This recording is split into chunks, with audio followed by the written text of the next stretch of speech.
Atenção, pessoal da logística, se você está com dúvidas sobre reforma tributária e também o seu custo de transporte está alto, esse podcast é para você. A gente está com pessoas aqui muito especializadas que vão te ajudar aí nesse processo. E se você não é inscrito no canal, se inscreva no canal, clica no joinha e compartilha o vídeo que a gente tá bombando na internet, tá, pessoal?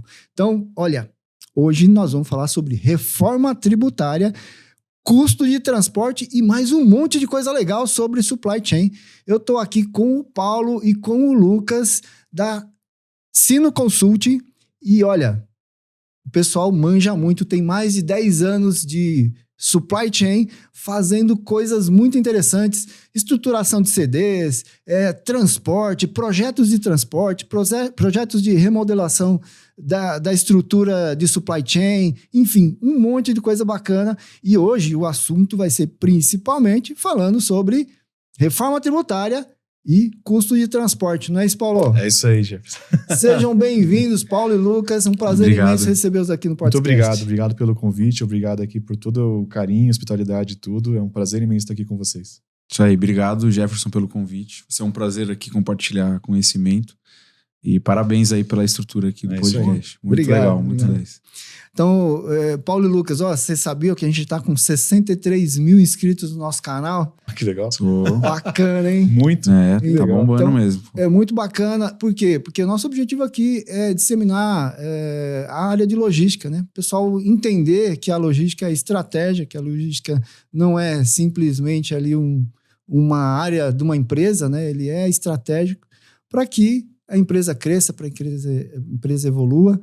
Então, esse é o nosso objetivo aqui do podcast, Gestão de Logística 4.0, e vocês vão colaborar com isso hoje, falando bastante aí sobre logística, supply chain, transporte, muito bacana.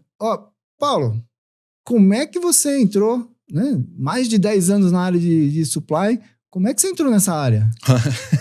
Tá engraçado falar um pouquinho assim, porque por formação mesmo eu sou engenheiro elétrico. Elétrico? Eu sou elétrico de formação. Tá vendo? Mas desde que eu formei na faculdade, eu atuei muito. Eu entrei logo na Americanas, na B2W. Depois passei por Carrefour, depois o último nas Casas Bahia.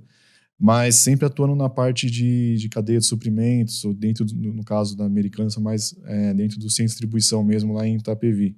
Foi um tempo de aprendizado muito grande e foi onde eu aprendi a gostar dessa área de logística e tudo, assim. Foi onde comecei a fazer um trabalho de modelagem, inclusive, como até analista na época ainda. E foi um grande aprendizado. Acho que foi a maior parte do tempo dentro do CD mesmo lá. Depois eu tive mais experiência de transportes. Mais Casas Bahia, um pouquinho em Carrefour. E aí foi onde formou minha parte logística mesmo, que eu falei, não, é onde eu quero seguir de fato. Não tem nenhum desafio nessas empresas que você falou. Nada. Nada, né? CD, complexidade de estoque, né? Tudo bem, funciona tranquilo, né? Não, tranquilo, quase não tinha pedido, nada assim, né? O mundo caía todo dia. Todo dia era um leão pra matar, pelo menos. Logística é assim, né? Sempre. E você, Lucas, como é que você entrou nesse mundo? Bom, eu sou engenheiro de produção. Eu entrei nesse meio fazem aí 10 anos, né? Eu comecei lá na Ipanema, a gente estava até conversando. Então, ali a gente já começou a fazer estudos de malha, logística, abertura de CD, estudo de transportes também. Depois eu trabalhei por muito tempo com SAP, né? Eu era de uma consultoria de SAP, então baixei bastante em sistemas, né? Fui para Casas Bahia, lá a gente criou um know-how muito forte, né? E estamos com a Sino agora, né? E o que é legal é que desde da minha graduação, né? Eu tinha realizado inúmeros projetos ali de iniciação científica já na área de malha e logística e transportes. Então, desde a minha base acadêmica, eu já caí nesse meio. Falei, cara, aqui é a minha praia, aqui que eu gosto, né? E aí eu já engatei para esse meio, né? Você sabe que é muito raro isso, né, Lucas? De você ter pessoas com projetos científicos e ligados às empresas, né? E empresas renomadas aí com problemas logísticos grandes que é o grande desafio, né? Então é muito legal isso que você traz. Inclusive, né? É até um dos nossos propósitos, né, da Sino. A gente busca muito A gente é muito estudioso, né? Então, a gente busca muito o que a gente vê na academia, né? Estudos aí mundo afora, né? Dessa parte de malha, supply e logística. E a gente saneia esses estudos que a gente vê e vê tudo que a gente consegue aplicar na prática para resolver determinado problema de algum cliente, né? Então, os nossos propósitos é justamente esse: unir a prática, a teoria acadêmica do que a gente consegue ver e aplicar, né, assertivamente, né, dado uma necessidade que a gente tem ali do cliente. Bacana, legal. Juntando a academia Exatamente. com a Essa é a realidade, né, com o mundo real. Isso, E às exato. vezes, né, a gente fala aqui, né, todo mundo tem um plano até tomar o primeiro soco na cara. Já isso dizia aí. o Mike Tyson, né? Então, às vezes você tem ali a academia e na hora que vai executar você tem alguns problemas, mas nada que não seja resolvido pela própria academia, né? Eu confio muito no que a gente estuda, nos estudos de cientistas, porque realmente aquilo faz a gente andar para frente, né? E muito legal isso na Sino Consult, né? Que você junta a academia com a vida real do logística, do transporte, e faz a coisa acontecer, né? E são projetos bem interessantes, né? Que você comentou aí antes da gente começar a conversar. Tem Sim. muita coisa bacana. Agora, o que está acontecendo nesse momento, Paulo, aí, que a gente pode falar sobre o que está acontecendo de mais, que está mais pegando na área de logística, de supply? Olha, eu diria assim, né? Eu acho que já puxando um pouco o tema trazendo um pouco da reforma, né? A reforma hoje já está em vigor, né? Já está acontecendo. Esse ano, agora em 26, deveria já ter a entrada do início do IBS, que ainda não aconteceu, foi postergado a princípio. A princípio só foi só mudança no EDI, nota fiscal e tudo. E a gente e foi até um grande motivador do nascimento da Sino também. A gente enxerga muito que as empresas no Brasil que possuem mais de um centro de distribuição alocados em algum estado ou mais, ou que possuem incentivos fiscais, seja um centro de distribuição só, vão precisar fazer um estudo futuro sobre reforma tributária, fazer essa avaliação. O que vai acontecer comigo? Por quê? Porque uma vez que eu não vou ter mais substitutos tributários, eu não vou ter mais incentivos, crédito presumido, alguns benefícios, e eu não vou ter mais, a mudança do tributo não vai ser mais na origem, vai passar a ser por destino.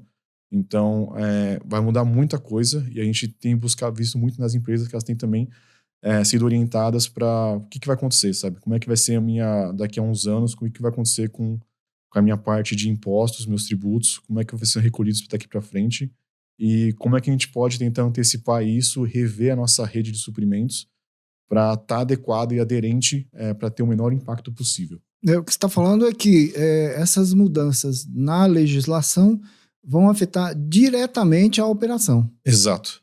Porque existem áreas de incentivos no Brasil, né? A gente vê aí, tem Extrema, tem outras cidades que têm muitas regiões incentivadas. Incentivos, e muitas vezes o produto, o CD, está distante do ponto focal. Exato.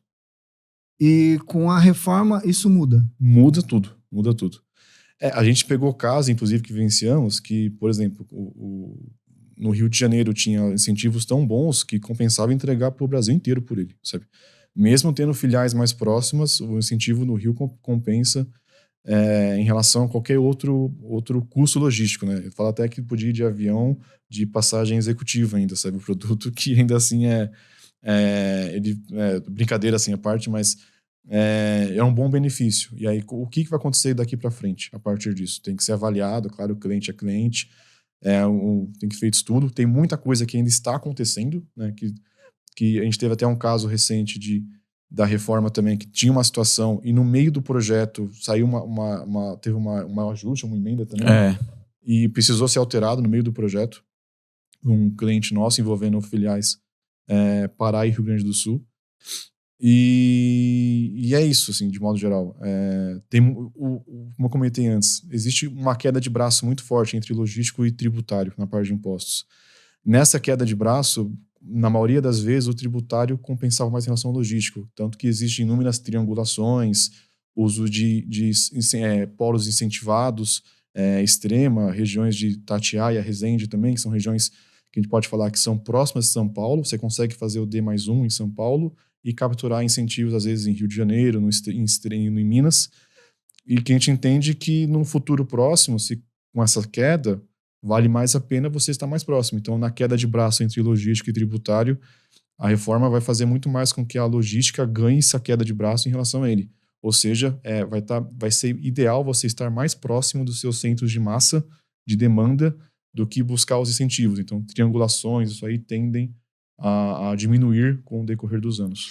Entendi. Aí, Lucas, analisando esse cenário, quais as ações as empresas precisam fazer nesse momento para se preparar? Porque vai ser em que ano mesmo que vai estar completa a reforma? Completa 100% em 33. 33. Porém, O planejado. o planejado, né? Que o Paulo comentou. A gente entende que essas datas, né, principalmente no Brasil, podem alterar. Mas uma coisa que a gente tem certo é que isso vai acontecer. Né? Exato. Não tem escapatória. Não tem. Isso que vai acontecer. Vai acontecer. Exatamente. Agora, que tipo de estudo as empresas precisam fazer? Então, assim, o que acontece? A partir do ano que vem, a gente já vai começar a ter a entrada do CBS, né? Então, o CBS ele vai substituir o PiscoFins, né? Nas empresas. E a partir de 29 até 32, a gente vai ver um período de transição do IBS, né, que é o novo imposto com a entrada da reforma, né, substituindo o ICMS. Então, a gente vai entrar aos poucos o IBS e vai sair no ICMS até que em 33 a gente vai estar 100% com o IBS, né, e vai morrer o ICMS a partir desse ano. Né. O que a gente entende que as empresas já deveriam estar se mobilizando a fazer? Estudos de malha. Né. Então, basicamente, a gente recomenda ter um estudo que a gente vai olhar toda a cadeia de suprimentos, né, da companhia. Então, a gente vai ver desde a localização dos fornecedores, onde que estão os CDs atuais, né, e a demanda, né, do cliente, considerando as alíquotas aplicadas, né, e benefícios fiscais que hoje possui a empresa. Né. Então, a gente poderia fazer todo um estudo de malha, né, já indicando quando que os incentivos que ela tem, né, iriam cair, né, que com a reforma esses incentivos, né, tendem a acabarem, né, e vão diminuindo aos poucos, né, nesse período de transição, até que chega um momento que ela vai ter que redefinir algum ponto que ela tem na rede. Então, certamente, algum CD que hoje sobrevive, né, por algum incentivo fiscal, esse incentivo vai morrer. Né? Então, a empresa vai ter que ter um estudo para redefinir, cara, eu vou sair desse estado que tem um incentivo. Por exemplo, vai Espírito Santo, que é bem comum, ou Minas Gerais, extrema. Né? Cara, beleza, se eu sair daqui, para onde que eu vou? O que eu tenho que fazer? Onde que eu tenho que alocar? Vai depender muito de onde está a sua demanda. Né? O Paulo falou, vai ser muito baseado no centro de massa, do destino. Eu me realocando, qual que é a área que eu tenho que ter? Qual que é o meu estoque lá? Né? Qual que é a minha expedição, minha capacidade de expedição, quantidade de docas, enfim. Então, o que a gente recomenda muito, né, as empresas já se prepararem, né, a partir de agora, para fazer estudos para rever a sua malha. Né, para falar, cara, colocar sua malha em xeque. Será que a minha malha que eu tenho hoje vai fazer sentido com a reforma? O que eu tenho que mudar? Daqui para onde? Né? O que vai impactar? Né? Então, esse é o principal ponto que a gente vê de oportunidade, oportunidade estratégica para as empresas já irem pensando nesse reposicionamento de instalações. Que aí o custo daquela operação, daquele CD, ele pode estar aumentando com base no imposto. Ou seja, o imposto ele gradativamente vai aumentando conforme o plano do governo. E isso vai aumentando o custo daquele CD. E aí, às vezes, é mais barato ficar próximo do cliente do que ter o CD distante ali, né? E perdendo o incentivo. Um exemplo é a triangulação, né? Que a gente estava falando agora há pouco. É um cliente que a gente pegou recente também. A gente tinha uma operação que tinha um CD em São Paulo, só que tinha que ir até o Espírito Santo para faturar a nota, o produto, né? Vai até o Espírito Santo, fatura a nota e volta.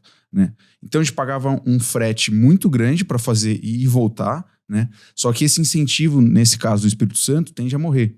né? Então não tem nem mais sentido eu ter, às vezes, uma filial no Espírito Santo, né? Então, se eu manter ainda esse filial lá, eu vou estar pagando esse frete, por quê? Eu não tenho nenhum ganho fazendo mais isso, né, com a reforma. Então, isso tende a acabar, né?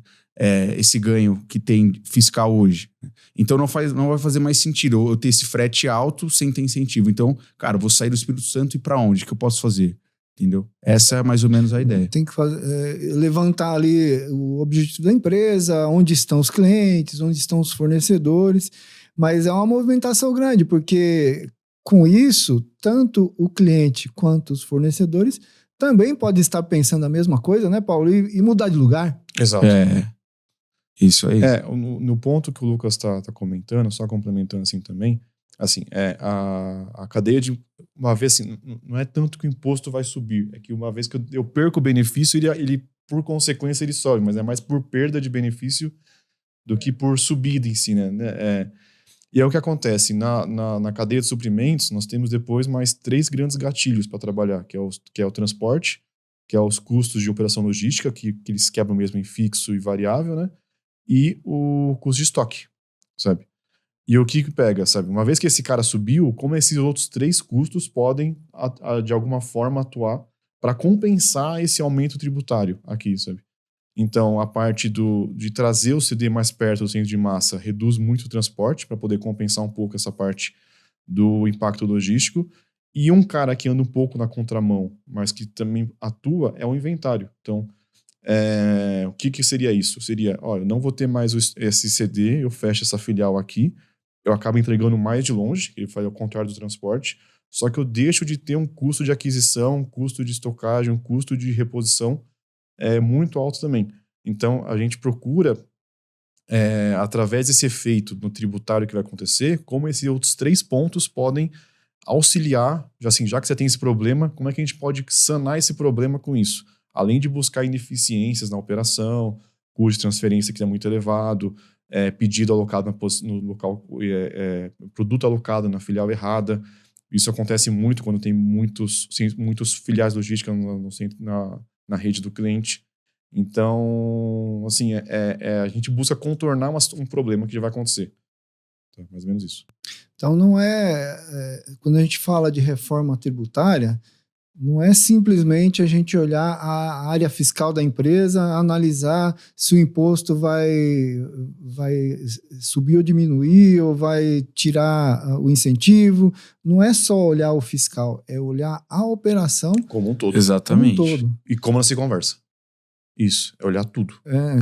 Porque envolve fornecedor, envolve o estoque, envolve a localização do seu CD e envolve principalmente o cliente ali, né? Com isso, vai ter uma dança das cadeiras ali. Você pode estar mudando a operação. Exato. E a gente entende muito que é um CAPEX muito alto, né? Um investimento muito alto para fazer uma ação dessa. Então, assim, como que eu pago um investimento tão alto para mudar, às vezes, uma operação de um ponto ou não? Sabendo que o encargo, o tributário vai ser muito alto. Falou, cara, ou é isso ou você vai sofrer com isso aqui daqui a uns anos. E um projeto de distribuição não é algo rápido. É pelo menos uns 3 anos, pelo menos, no mínimo, para você conseguir planejar, ver local, ver, estruturar. A mudança em si, eu já trabalhei com um pouco de mudança, é muito caótica. Então, se isso não for bem executado, não tiver um plano bem estruturado e um payback num prazo determinado, não aprova, não vai para frente. Então, assim, tem que ter muitas variáveis. A gente enxerga que a reforma é uma delas também. Tem sido um gatilho muito alto para justificar mudanças de alteração de sem distribuição, por exemplo. Então, nós estamos analisando gradativamente até 2033, só que daqui a 2033 existe alguns anos que a gente vai ter que sobreviver. O que a gente tem pego, inclusive, foi até uma recomendação para um cliente nosso, que quero ir para uma região incentivada, quero ir para extrema, quero ir para extrema, sabe? O que a gente avaliou de modo geral? Falou, para esse cliente, tá? Só para deixar isso claro, né? É para ele, tá? Falou, pelo perfil da reforma, do que a gente tinha de informação na época ainda, foi feito o projeto, que a gente executa com o que a gente tem na mão. E tudo, o ideal é que você consiga ter o payback dele, do investimento que for fazer, até o Lucas falou a data, 29. que é quando, de fato, o IBS começa A entrar. Mas ele começa, de fato, ele atua de forma mais forte e começa já a sobrepor tanto o ICMS e ISS. E aí o que acontece? A partir daí, muita coisa pode acontecer, você pode acabar tendo um elefante branco, assim, sabe? Às vezes atuar como parceiro, um armazém geral, outras soluções também, um operador, fulfillment, não precisa ser algo próprio também. Então, são alternativas para se contornar um possível risco futuro, tá? Que a gente oferece. Bacana. E aí, Lucas, nesse momento, a gente está olhando, né? Não está tão simples, os custos cada vez aumentando, a margem diminuindo, e a gente tem ali a logística, que é estratégica, pressionada pelos custos do transporte, né? Sim, sim. Como é que você enxerga isso? Como é que você trabalha isso? Então, assim, num estudo de reforma ainda, quando a gente faz estudo de malha, né? O que acontece? A gente vai com o principal objetivo de definir localização do CD, quando que vai mudar uma fábrica ou CD de local, né? De algum estado, né? Só que acontece, né? Nesse estudo, a gente... como que funciona? A gente faz todo um diagnóstico inicial da operação atual, a gente faz um baseline, que a gente chama, né? E quando a gente vai para os cenários ali de otimização no estudo, a gente acaba pegando outros gatilhos de oportunidade, né, de transporte, né, algumas ineficiências, né, que acabam ocorrendo no dia a dia, né, que fogem um pouco do objetivo principal, que era a reforma. Né? Então, nesses cenários, a gente cria uma lista de alavancas de oportunidade de redução de custo de transporte, que não envolve a reforma ainda, né? Só que a gente pega e fala, cara, por exemplo, né? Você está transacionando esse produto entre 2, 3 CDs, né? Então você está com um custo na sua malha de transferência, né? Um custo de transporte muito alto. Por que você está fazendo isso? Ah, porque eu tive ruptura de estoque no CD de atendimento, por exemplo, né? A gente fala, putz, por que isso aconteceu? Então a gente começa a identificar a oportunidade de redução de custo de transporte nesse cenário de otimização, né? Então, nesse exemplo que eu falei da transferência, cara, o que era uma solução bem boa? Cara, você alocar já o SKU produto no local correto, né? Para você ter que evitar de fazer transferências necessárias, né? Outro exemplo que a gente acaba pegando, né? Isso eu ainda estou falando um nível mais estratégico, né? Sem entrar no mérito de qual tipo de veículo, que é outra frente, que a gente vai falar também, né? Mas outro exemplo, por exemplo, uma região de entrega. Cara, por que essa região está sendo abastecida por esse CD? Né? Sei lá, São Paulo. Né? Por que está sendo abastecido pelo CD do Paraná? Né? Que às vezes não tem incentivo, não tem nenhum motivo, nenhuma relação fiscal. Por que não está saindo do CD correto, que seria próprio São Paulo, por exemplo, né? Então, essa abrangência de atendimento de filiais, também a gente acaba pegando, né? Então, simplesmente, cara, muda o atendimento dessa região para outro CD, né? Você consegue já ter uma boa diminuição do custo de frete, né? E a gente entende que, assim, essas ineficiências que a gente acaba pegando, né? A gente vê muito que o dia a dia das pessoas, quando a gente vai fazer entrevista e conhecer, é muito caótica, resolvendo problema, e a gente entende totalmente, né? E aí, quando a gente tá lá fazendo o projeto, às vezes a gente acaba pegando coisa e fala, putz, é verdade. Por que a gente nunca fez isso? Por que a gente não pensou nada diferente antes? Porque né? tá no dia a dia. Tá no dia a dia consome, ali, né? é normal, entendeu? Fala, não, pessoal, que a gente tá aqui pra ajudar, né? Não é apontar dedo pra ninguém, né? A gente entende aí o dia a dia, né? Mas aqui a gente acaba pegando algumas oportunidades de redução de frete, cara, que às vezes é coisa simples de ser realizada, né? Então, cada gatilho desse que a gente identifica, a gente classifica, né? Qual que é o ganho esperado, né? E qual que é a complexidade de implementar. Né? Então, o que a gente busca direcionar e apontar principalmente, né, quando a gente for priorizar uma execução, um plano de ação, cara, você priorizar esses gatilhos que dá alta redução de custo de frete e baixa complexidade de implementação.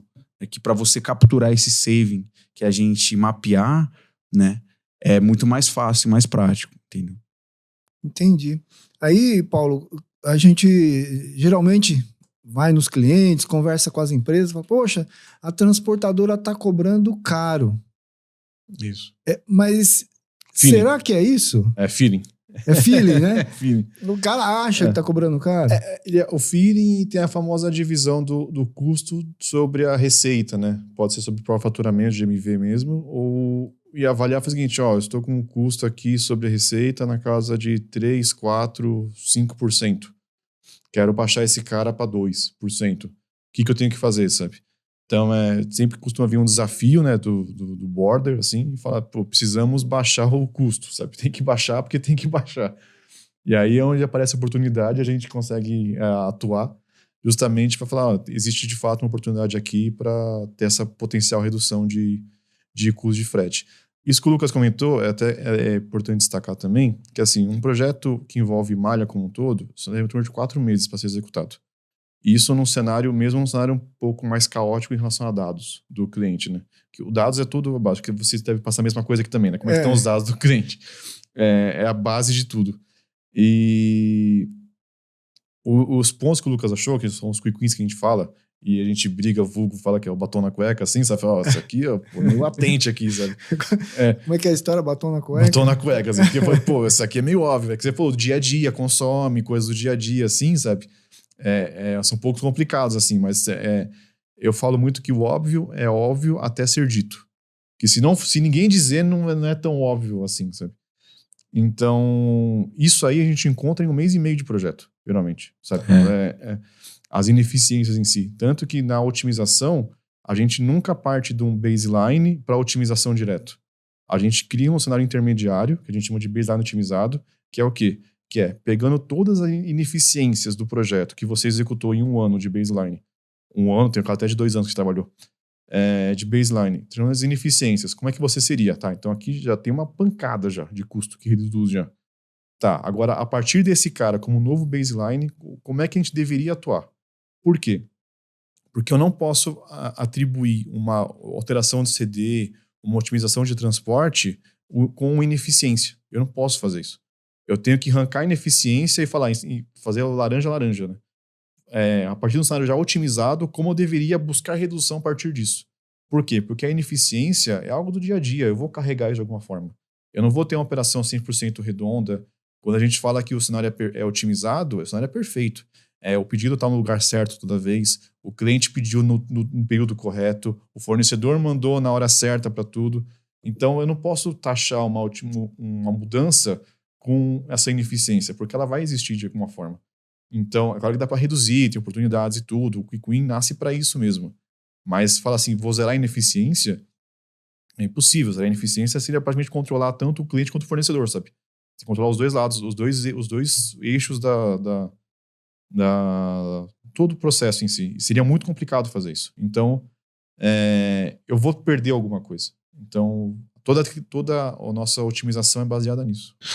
Tanto que, só complementando, quando a gente identifica essas oportunidades, a gente sabendo desse do dia a dia, um pouco de ineficiência, a gente até, quando vai mostrar a oportunidade de saving, a gente joga até um fator um pouquinho mais para cima, já mensurando, fala, cara, aqui é uma matemática crua, a gente sabe, né, por experiência própria, né, que isso para alcançar não chega.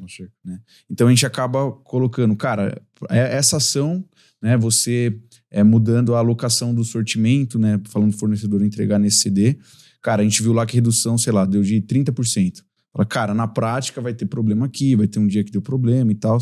Então a gente coloca um fator de segurança, que a gente chama, né, para falar, cara, na verdade não vamos chegar a isso, né, a gente tem já as ineficiências do dia a dia que ocorrem, né, então, cara, de 30 a gente estima que é na casa de 23 a 26, entendeu? A gente joga um pouco essa oportunidade mais para baixo. Então. Para não criar uma expectativa... Exatamente, irreal, que na né? prática fala, mas não alcancei, porque teve um problema aqui, ali, aqui a gente tá considerando o mundo lindo, né? De tudo vai dar certo, mas caminho a gente sabe feliz. Que não. Exato. O caminho de você se frustrar com 20% de redução de custo. Não, mas eu queria 30. Falei, pô, mano, eu consegui um 20 aqui já, sabe? Então... Agora, nesses projetos aí, que tipo de ineficiência vocês encontram? Olha, vamos complementando aí também, mas o que eu tô pensando, né? É que eu tava comentando, talvez um dos principais, que é a elevada taxa de transferência entre fábricas ou CDs, entre instalações, né? Muito causado pela ruptura, tá? Outro ponto também é estoque, né? Então, até um caso que a gente pegou recente, que a gente estava conversando antes, né? Era um cenário de um varejista que trabalhava com produtos nacionais importados, né? E o nível de estoque de importado, que tem um lead time de entrega, né, muito maior que um nacional, né, são meses, né? A política de estoque estava bem redonda, né? Então estava com o estoque trabalhando certinho, estava com os meses de estoque ali, o cálculo, né, correto, cara, tudo fluindo bem. Enquanto o nacional, que o lead time de entrega é menor, ele estava com um nível de estoque muito acima do importado. Então, estava com excesso de estoque lá, né? Na maioria dos CDs dos produtos nacionais. E isso é custo, estoque é custo, né? Então, é capital empenhado parado, né? Que, principalmente para um varejista que você comprou, né, esse produto e está lá parado, entendeu? Então, isso é muito da taxa VAC, né? Que às vezes é conhecido aí no mercado. Então, esse também é um ponto bem forte que a gente acaba pegando de ineficiência. Tá. É interessante que você comentou, né? Porque a logística do internacional, né, de importação, ela é mais complexa. As previsões têm que ser mais difícil, porque tem navio, tem outras variáveis que você não tem no mercado nacional. Como é que exigiria uma formação de estoque muito maior. Por conta do lead time, estoque em trânsito, estoque de ciclo. Então, ele mais difícil, né? Ele é mais complexo. O nacional, na cadeia de fornecimento desse caso, era 15 dias, 10, 15 dias. Era super simples. Você podia trabalhar com intervalo de reposição e giro muito melhores. No caso, eles geravam menos e tinham um estoque muito alto ainda, sabe? Que avaliando todo, é como se tivesse um estoque de segurança altíssimo, basicamente. Na verdade, envolve compra de oportunidades e outras coisas muito vinculadas ao varejo nacional. E fazia com que o Lucas comentou, sabe? O capital empenhado hoje para o Brasil é muito alto, porque o Selic extremamente alta, quase na casa dos 15%, faz com que a aquisição desses produtos seja algo extremamente caro. Mesmo que leve, às vezes, 3, 4, 5 meses para efetuar o pagamento tudo, já recebido do cliente, né? E meio como o varejo atua bastante, mesmo assim ele é alto esse custo, né? Você vê que como os varejistas sofrem muito em relação a Selic, né? Quando cai meio ponto, cai um ponto, você vê que às vezes dívida tudo despenca, né? Por conta disso, por conta de um ponto, meio ponto Selic que já baixou. Então, tudo isso envolve bastante, né? É interessante, né? Agora, o óbvio que não é tão óbvio assim, poxa, você tem um estoque gigante de produtos nacionais que tem 15 dias de giro, por que a empresa não viu isso antes? Precisa contratar você para ir lá. Fazer a curva e falar, ó, você tá trabalhando com uns, sei lá, 80 dias, sabe? Tipo... então, assim, é complicado. E muitas vezes alocado na posição incorreta, sabe? Então, quer dizer o quê, sabe? Que centros de massa tinha um pouco estoque e regiões afastadas com muito estoque.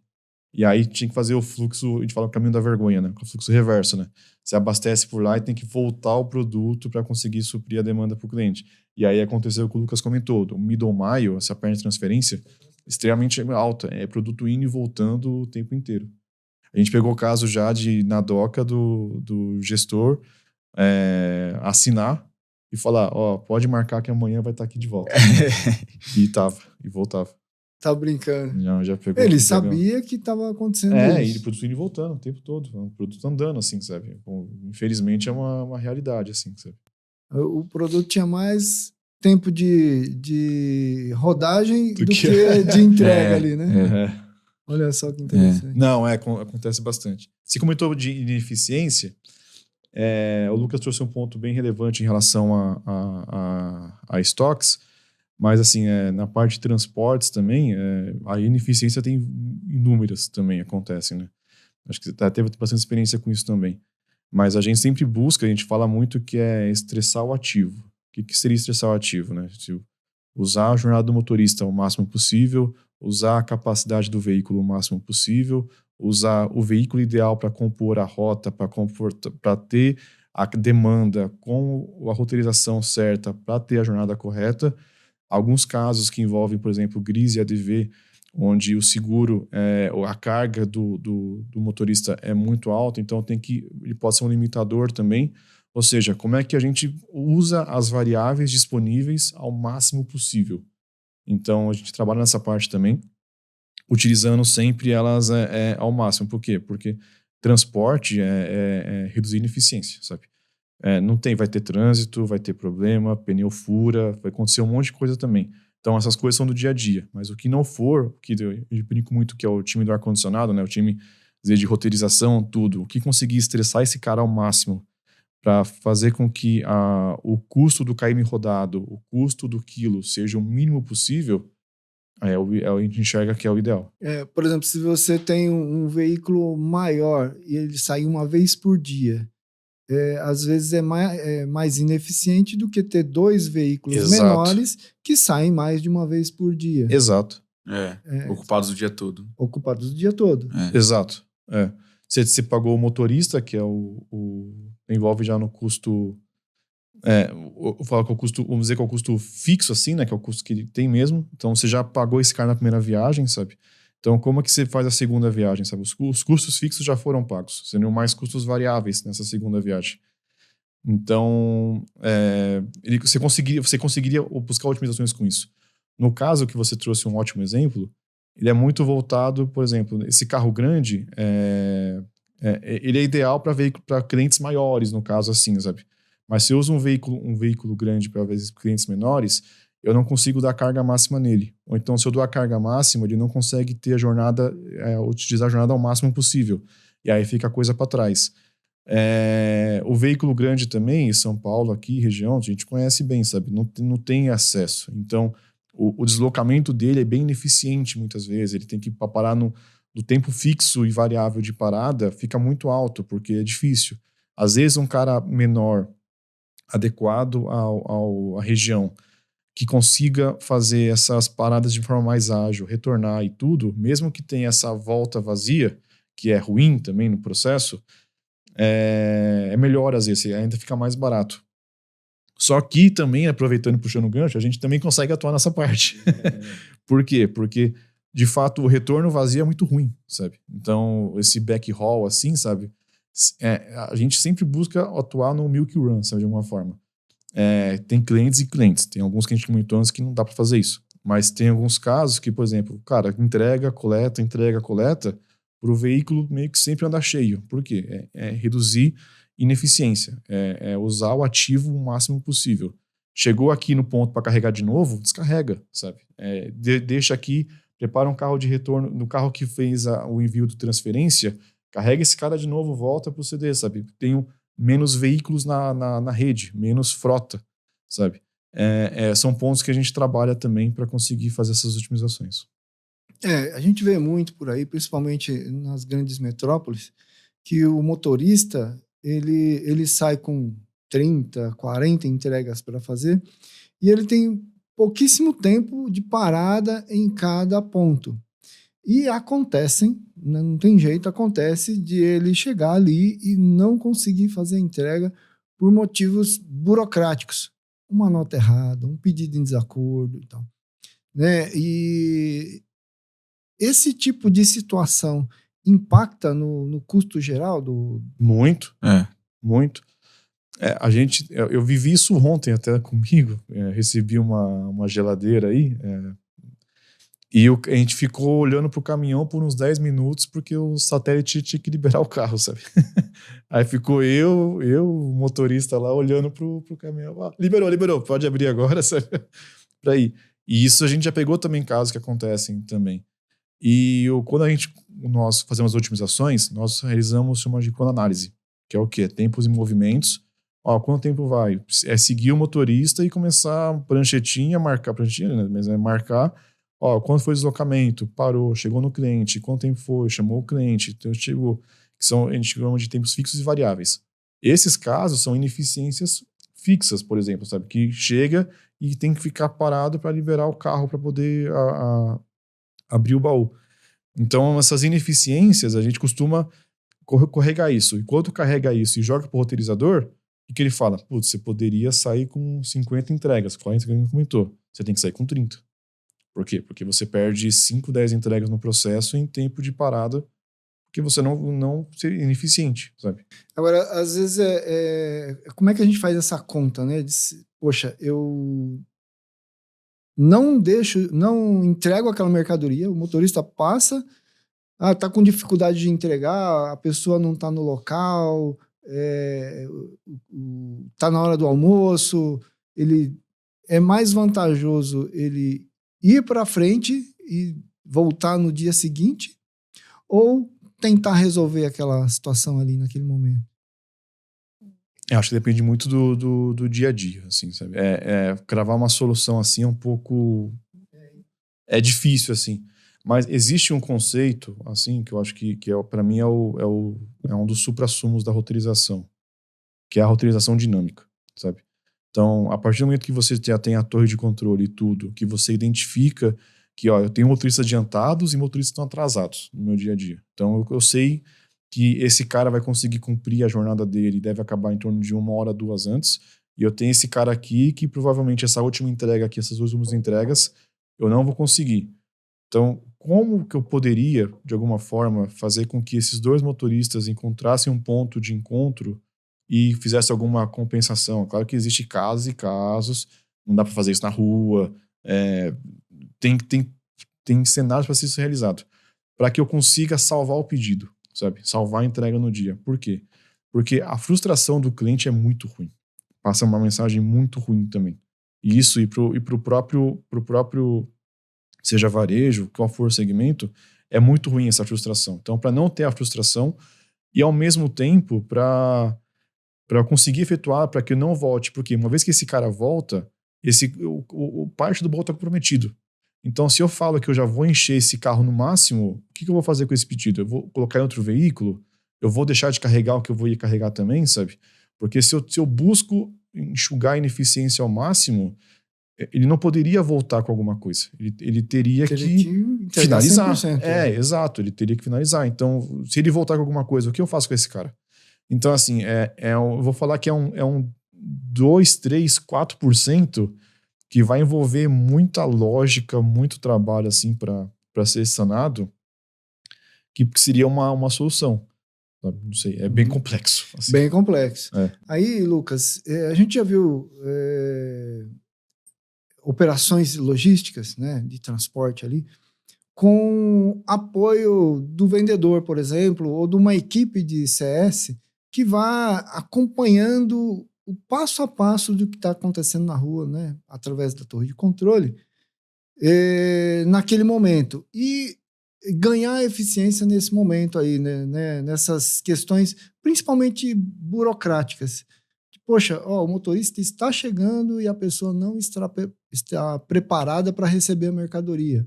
Ela está chegando na hora do almoço e, poxa, se o motorista chegar lá na hora do almoço, ele não vai ser atendido, mas se alguém ficasse lá 5 minutinhos, ele ia receber mercadoria rapidinho e tal.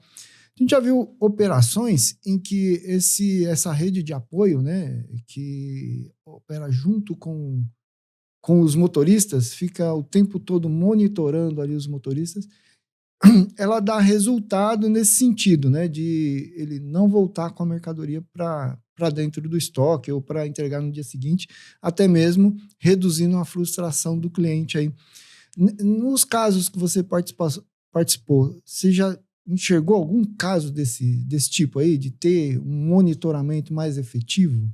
Então, tava pensando, né, algo no meu dia a dia também, pessoal, que eu fiz compra, assim, para chegar, para ser entregue, né, algo que impactou muito, que eu acho que a ação que foi realizada para mim e que fez eu fazer outra ação, ajudou muito no dia da roteirização, né, que é o quê? Cara, quando o pedido tá chegando, às vezes a ação simples, né, você já recebe uma notificação ali no WhatsApp ou por mensagem.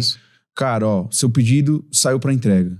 Seu pedido está chegando em 10, 15 minutos. Era um dia que eu sabia que eu tava para sair de casa. Né? E eu falei, peraí, deixa eu esperar um pouquinho que tá chegando aqui, senão não vou conseguir receber. E eu sei que, se esse dia eu tivesse saído, deixasse lá, cara, até poderia resolver ali, algum jeito, mas até resolver era um tempo perdido ali, né, que impacta muito no dia da roteirização.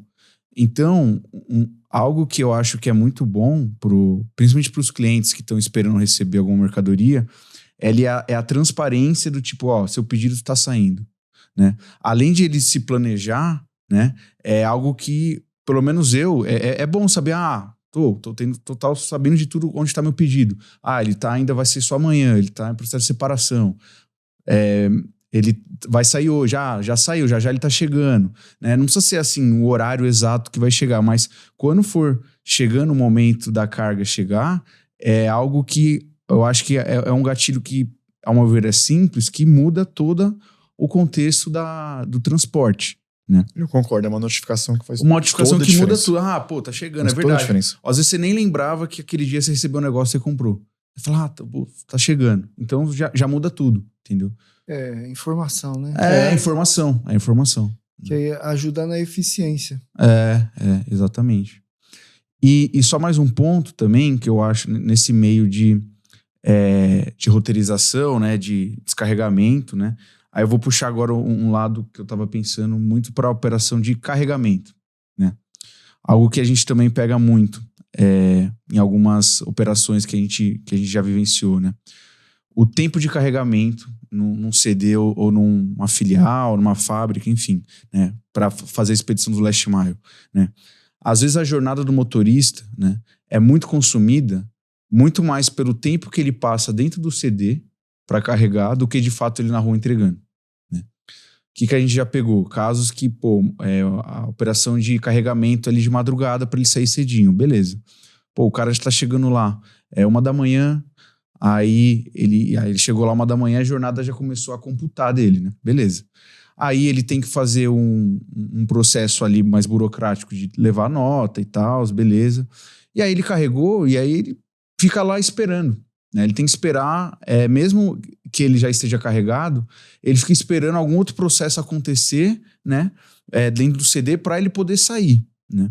O que a gente prega muito? Que, cara, quanto menos tempo ele passar parado, principalmente carregando, né, que ali dentro interno você tem mais controle, né, do que os processos com os clientes no processo de carregamento, cara, tem que ser o menor possível. Nesse caso, por que o cara não chega lá 3, 4 da manhã, cara, chega lá, carrega, papum, já tá tudo pronto e já tchau pra rua, né? E aí ele consegue realizar mais entregas no dia, que vai sobrar tempo da jornada dele, né?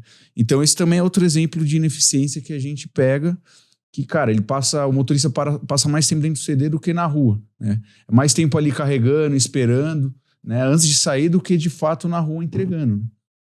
Às vezes a nota não está emitida. Às vezes faltou um produto. Exatamente. A gente brinca aquele operador logístico, né? Praticamente. Operador logístico.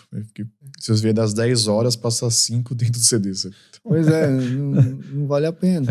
E isso que mata, sabe? O carro às vezes até sai cheio e o carro até entrega. Então, assim, basicamente eu não fui ineficiente, porque eu saí o carro cheio e entreguei.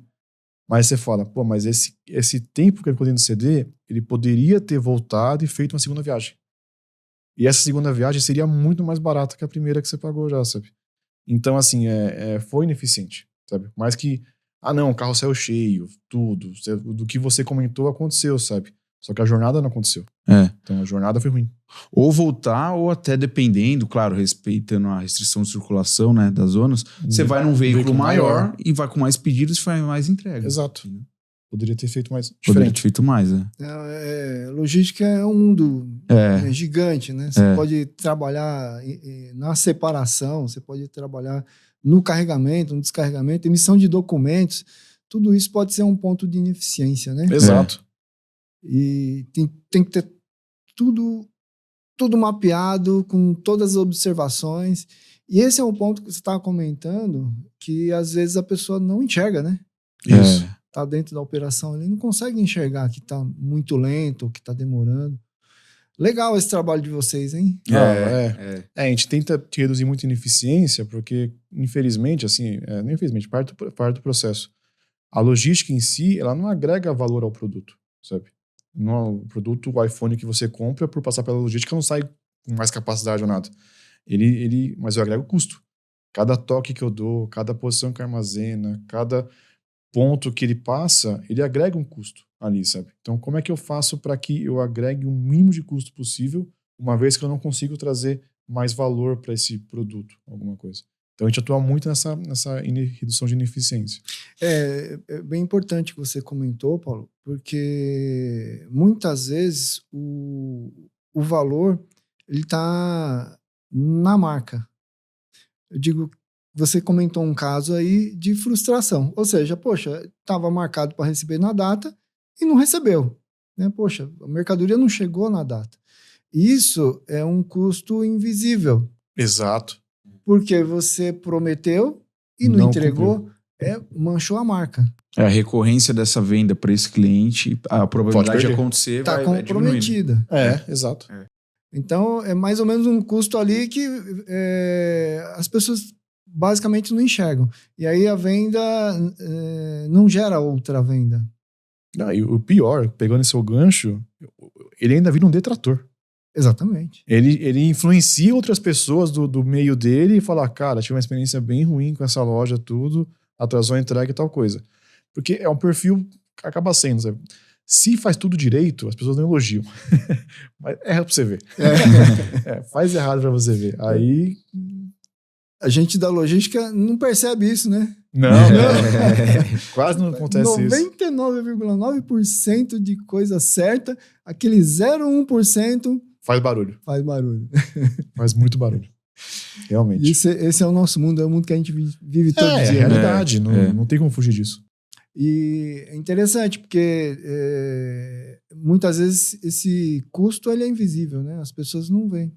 Não está mapeado a percepção do cliente, a visão que o cliente tem da sua empresa. É muito interessante, né? Que às vezes a pessoa está dependendo. A gente tem vários clientes aqui que são empresas de medicamentos, empresas de materiais cirúrgicos.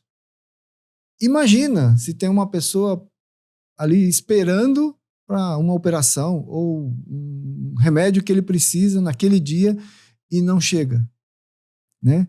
Qual o impacto disso? É gigante. Poxa, mas é muito legal quando você olha pelo lado da logística e fala, poxa, o que a gente faz, né? A gente coleta a mercadoria no ponto A, entrega no ponto B.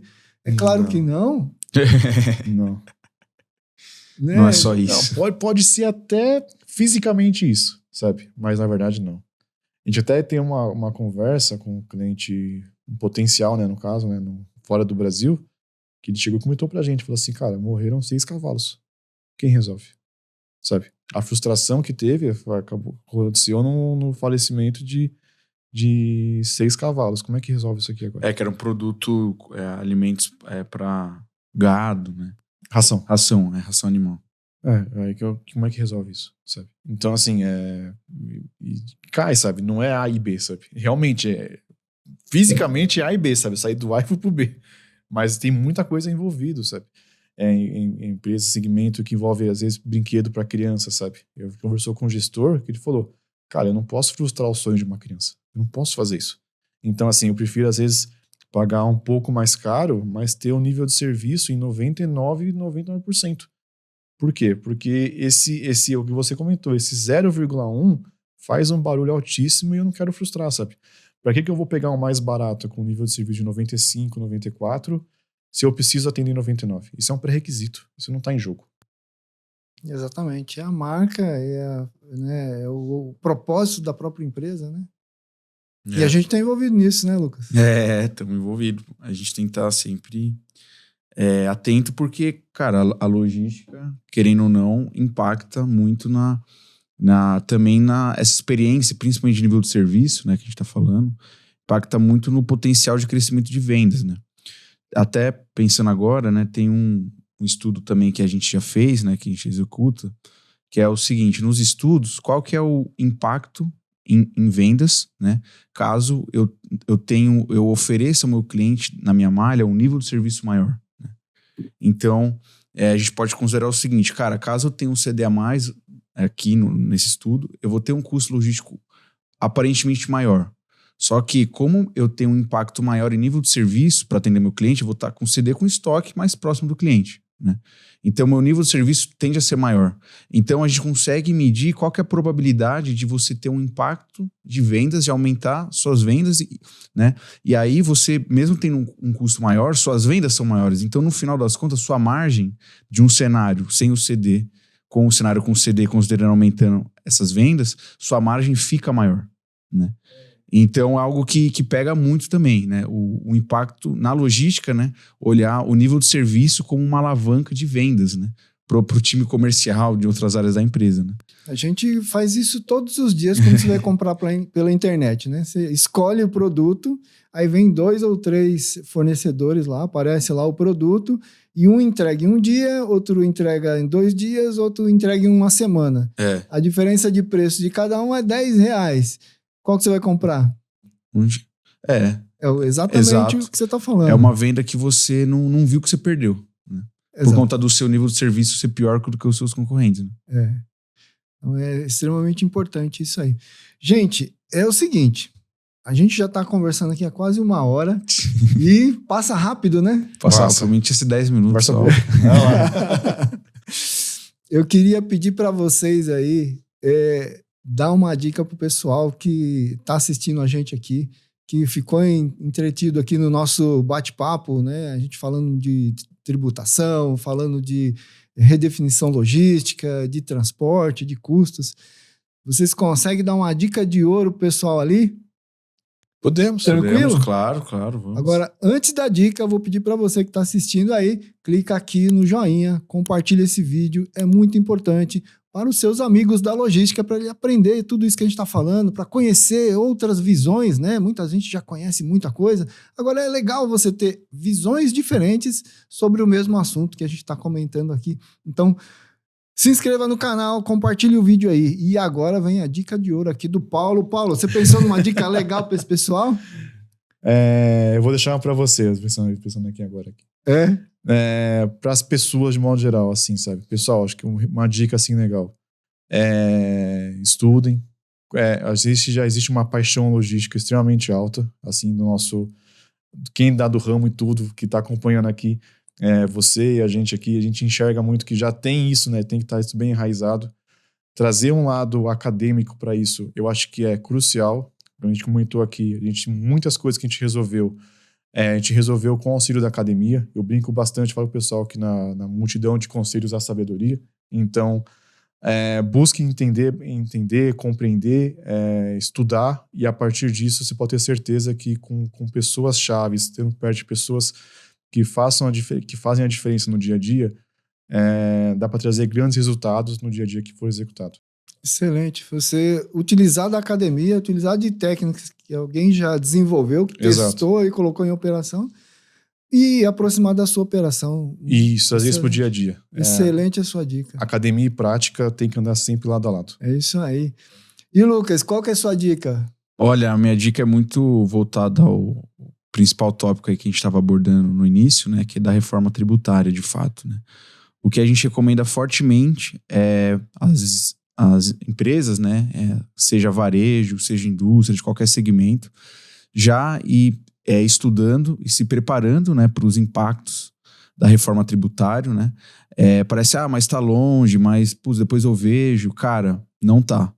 Tá perto, tá bem perto, né? E o que a gente entende muito, quanto antes você se planejar e preparar, mais margem você vai capturar, né? Mais valor ao negócio você vai conseguir ter, né? E você vai estar à frente dos seus concorrentes. Então, melhor posicionado você vai estar, né? Mais ganhos operacionais você vai ter e oferecer o que a gente está falando agora, o melhor nível de serviço para o cliente, né? Muito em função que a gente tem com a reforma, né? As instalações tendem a estar mais perto do seu centro de massa, melhorando indiretamente aí seu nível de serviço. Então, essa acho que é a principal dica de ouro que eu posso estar passando.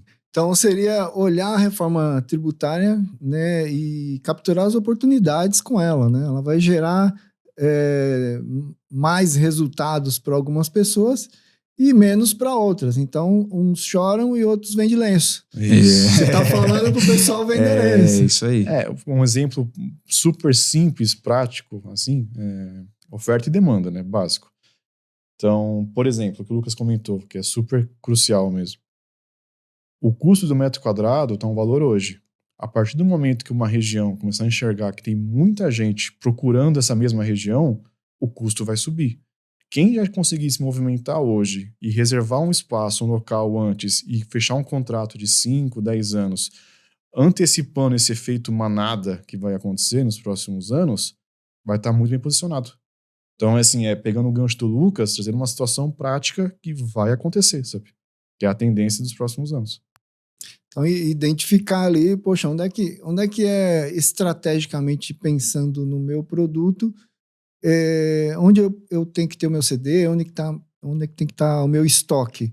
E né, ser desvinculado do fiscal que existe hoje, pensar separadamente e fazer um planejamento, né? Porque para você construir um CD, né, não é em 3 meses, não é em 5 meses, não é em 6 meses. O CD realmente você precisa estar bem estruturado para mudar de local, né? É isso aí. Pô, excelente dica, hein, Lucas? Pô, bate-papo muito legal. Agora sim, eu gostaria que vocês deixassem o contato de vocês. Tem muita gente aqui assistindo. Como é que o pessoal te encontra? Estamos, como o pessoal fala, nas redes Nas sociais. redes sociais, LinkedIn. O principal LinkedIn, né? Nosso principal rede de contato realmente é o LinkedIn. Temos nosso site também, sino.com.br, e poder encontrar a gente na página no LinkedIn, como Sino Consulting também. O Sino, como é que escreve Sino? SCI, CINNO, derivação de Supply Chain Innovation. Então, ok. Bacana, legal. Então o pessoal te encontra lá no LinkedIn. E pode adicionar também a gente, nossa página pessoal no LinkedIn. Né? Paulo Zanré e Lucas Cedrone. Isso aí. Isso aí, então, bacana. Obrigado aqui, já pelo tempo todo. Bacana, legal, gente. Agora é o seguinte, né? A gente vive aqui no podcast trazendo pessoas interessantes, pessoas que compõem e ajudam o pessoal que está assistindo a gente aqui. Vocês têm alguma dica, alguma pessoa que vocês indicam para participar do próximo podcast aqui? Opa! Temos. Você pode falar o nome aqui? Você tinha comentado. Pode. Você vai comprometer aqui, pessoal. Não, ele vai vir, esse pessoal vai vir. É um amigo meu da faculdade, é o Renan Mussi. Ele vai vir aqui. Eu nem falei com ele ainda, mas ele vai vir. Agora ele vai ter que vir. Agora ele vai ter que vir. Ele hoje está na Adidas, é um cara fera aí na área de logística. Que bacana. Então, Renan, você está mais do que convidado a participar aqui do nosso podcast, tá? Mais alguém? Deixa eu ver. Um cara que sempre foi parceiro, ajudou bastante a gente, o Glauber também. Assim. É verdade, tem o Glauber. Ele tá na Cantu Pneus, né? Acho que seria legal, assim, ele tem bastante experiência em vendas de mercado, experiência com empresas também, tudo, legal. Próprio. Seria legal também, acho que ele conseguiria agregar bastante aqui. Glauber, tá convidado, vem participar aqui, né? Essa é uma intimação. Vem participar do podcast, vai ser um prazer recebê-los aqui e a gente falar um pouquinho do nosso dia a dia, do nosso trabalho, que é a logística, né? É isso aí. Isso aí. Gente, obrigado pela presença, Lucas e Paulo, foi muito gratificante, foi uma aula mesmo, a gente recebeu uma aula aqui de logística e tributação, né? Como pensar a tributação diferente, foi muito bacana, obrigado pela presença, viu? É isso, a gente agradece pela oportunidade, pelo espaço, tudo. Pra gente é um prazer enorme poder compartilhar um pouquinho mais do que a gente vive no dia a dia. E essa abertura é sensacional. Obrigado mesmo, Jefferson. Obrigado a você. Obrigado, Jefferson, aí pelo convite, né? Por esse tempo seu aí, dedicado a gente falar isso.